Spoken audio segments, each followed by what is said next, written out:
Salut. Bon, on va commencer par le mât, qui est donc la première carte des arcanes majeures du tarot. Elle est notée 0, mais normalement elle n'a pas de nombre, ni de chiffre. Pour commencer, tu vas t'imaginer rejoindre cette carte. Comme si elle s'imprégnait de toi, tu vas fermer les yeux et tu vas vraiment t'imprégner de cette carte. Tu vas devenir la carte, tu vas être le héros de cette arcane. Pour commencer, tu vas prendre un papier, un crayon. Première étape, tu notes ce que tu vois. Ensuite, tu vas noter ce que tu ressens. En troisième point, tu vas noter à quoi cela te fait penser. En quatrième point, tu vas noter un petit peu comme un dialogue, des messages, comme si tu parlais avec. Et puis en cinquième point, tu vas noter ton vécu et des mots-clés. Est-ce que toi, ça te fait penser à ta propre histoire? Qu'est-ce que cette carte représente pour toi? Est-ce qu'elle te fait penser à quelqu'un? Est-ce qu'elle te fait penser à une situation personnelle? Donc tu vas noter tout ça. Je t'avais dit qu'il y aurait des exercices. Tu mets pause et on se retrouve après. Alors le fou, le mât, il va te dire qu'en gros, c'est un aventurier, c'est quelqu'un qui explore des mondes nouveaux, c'est quelqu'un de très libre, et il a conscience qu'il peut faire peur parce qu'il est différent. C'est un étranger, un vagabond. Il voit ce que les gens ne voient pas et il rit. Il transgresse les codes, les interdits, il marche comme dans un rêve éveillé. Le monde est sa maison, et il est partout chez lui. Il se fout des codes et de la morale. Il sait aussi être sage et se fondre dans la foule pour ne pas effrayer ou blesser les autres. Il y a ce petit animal, ce petit chien qui le retient par une corde, qui va chercher à le retenir parce qu'ils sont effrayés par le changement. Ça peut aussi représenter des attaches affectives, mais il faut que tu te libères aussi de ça. Pas de jugement bien sûr par rapport à ça, chacun est libre d'être comme il est, mais toi tu as besoin d'avancer. Donc tu peux te retourner et prendre cet animal dans tes bras en fait, pour l'emmener avec toi. Ou le détacher et le laisser sur le bord de la falaise. Maintenant, si le fou c'est toi, et si le chien c'est une personne en particulier ou une situation, qu'est-ce que ce chien a à te dire? Toi, écoute-le d'abord, et ensuite analyse. Tu peux lui donner les rôles de tout ce qui te retient en gros en arrière et qui bloque tes élans, tes peurs, tes idées reçues, tes croyances limitantes. Sur toi ou sur la vie en fait. Qu'est-ce qui te paraît impossible? Je vais parler ce petit chien, qui est en gros ton saboteur entre guillemets, et note tout ce qui te bloque. Ensuite, tu vas souligner tous les éléments importants. Tu peux dire aujourd'hui, ce qui me retient en arrière, c'est ça. C'est telle chose, telle chose, telle chose. Maintenant, tu vas imaginer que sans ce petit chien qui te retient, comment serait ta vie? Comment serait ta situation? Comment tu réagirais? Comment tu ferais les choses? Comment tu les transformerais en fait, tout simplement?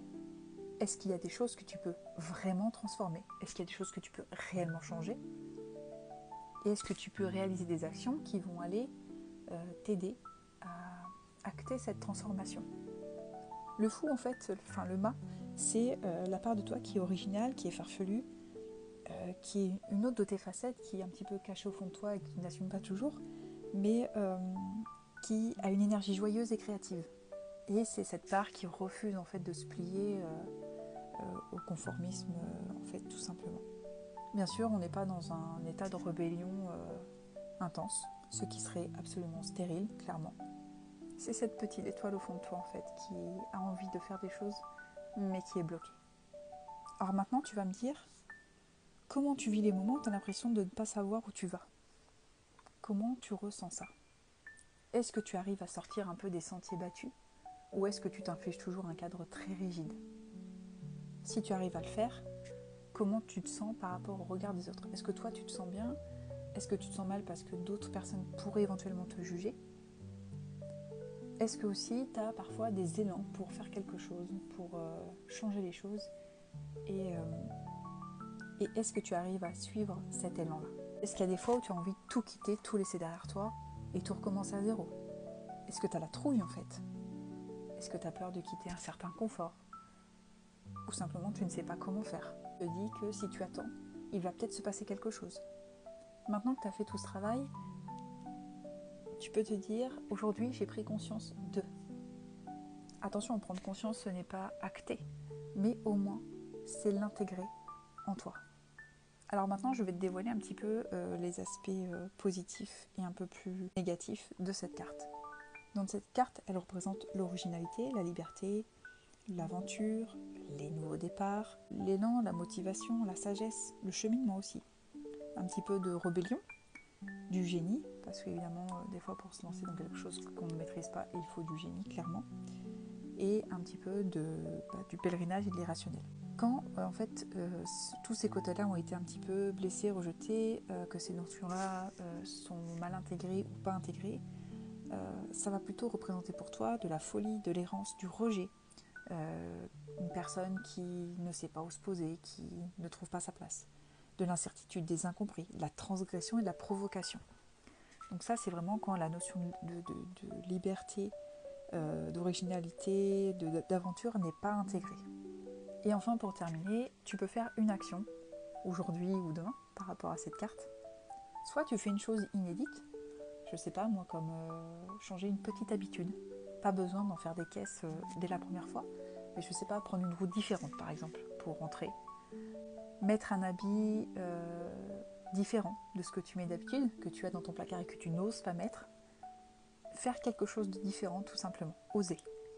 Mais à petite échelle. Ça sert à rien de tout chambouler dès la première fois. Tu peux aussi faire quelque chose dont tu as très envie. Quelque chose que tu ne fais pas habituellement parce que tu t'imposes plein d'autres choses, et ce qui peut être tout à fait compréhensible puisque on a des obligations dans la vie forcément, mais octroie-toi 5 minutes de quelque chose qui te fait plaisir. Juste 5 minutes. Et puis surtout, tu me laisses un commentaire pour dire ce que tu penses de cet exercice, si ça te convient, ce que tu as ressenti, ce que ça t'a permis de faire ou pas.